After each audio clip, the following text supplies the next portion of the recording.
Binatikos si Senador Antonio Trillanes ang mga kapwa niya senador na tinawag niyang puppet ng administrasyon. Sa isang press con ngayong araw, iginiti Trillanes ng Senado dapat ang anyay last bastion of democracy.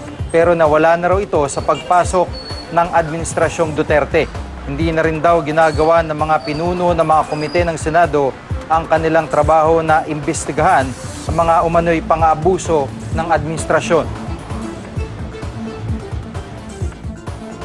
Itong Senado na dati ay yan ang last bastion of democracy, ngayon wala na, para na rin kaming mga tuta nitong administrasyon na to, ni ayaw mag-imbestiga Yung mga dapat sana na pumuna, wala sila yung mga bahagang buntot.